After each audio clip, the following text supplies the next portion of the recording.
Hello guys, nagigiok si yan no, ang palay nga kinuha namin doon sa Basakan. Hinagdaw namo mao na siya ang nakuha namo. Tulong sako kaingon ana kay tulong sako kaingon ana ang nakuha namo. Sayang di maabot sa harvester nung nag-harvest siya. Yan.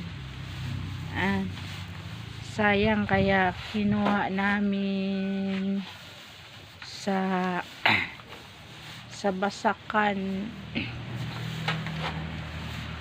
Yan. Yan, oh. Giok ang tawag ana. Giok ang tawag ana, ingon ana. Pag gipaa lang, gipaa. Yan.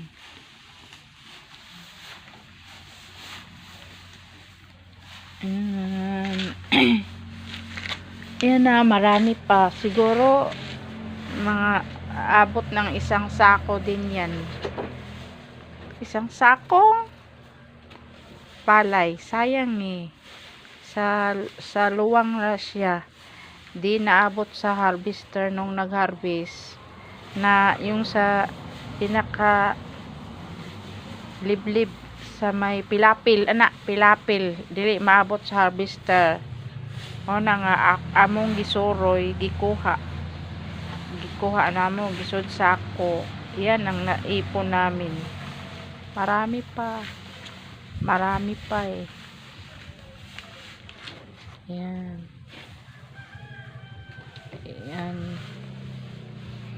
Gigiok ni Dodo para matanggal yung bawat botel ng palay. Yan, inaapak-apakan. Giok ang tawag niyan, guys. Giok sa Bisaya, ano kaya sa Tagalog? Apak-apakan. Yan. Nakahawak siya doon, guys, para dili siya matumba.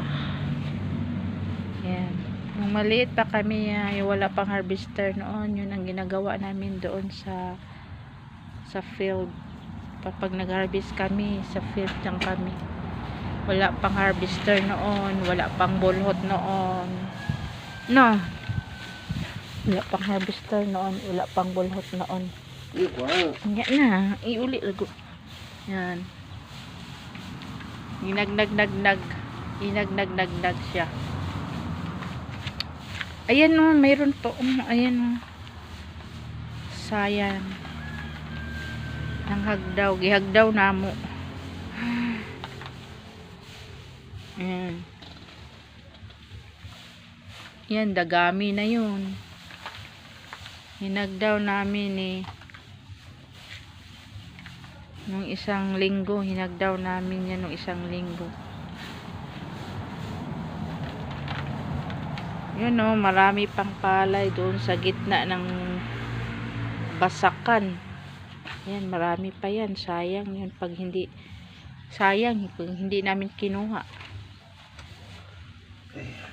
Yan. Hawi daw, hawi. Yan. Mahal ang palay ngayon. Kasi hindi masyadong ano yung maganda yung pananim ngayon eh. Konti lang eh. Hindi lahat. Ano. Yun o, marami pa siya o. Maraming ano yan guys. Doon, hagdaw namin yan. Gihagdaw namin na o. Marami. So, marami pa o. Balik na naman siya guys. Yan.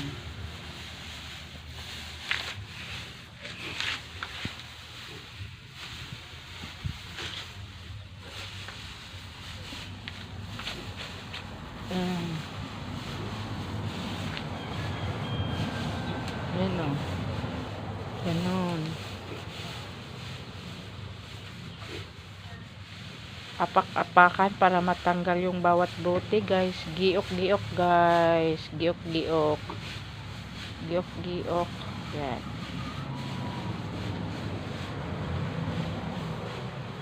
Thank you for watching.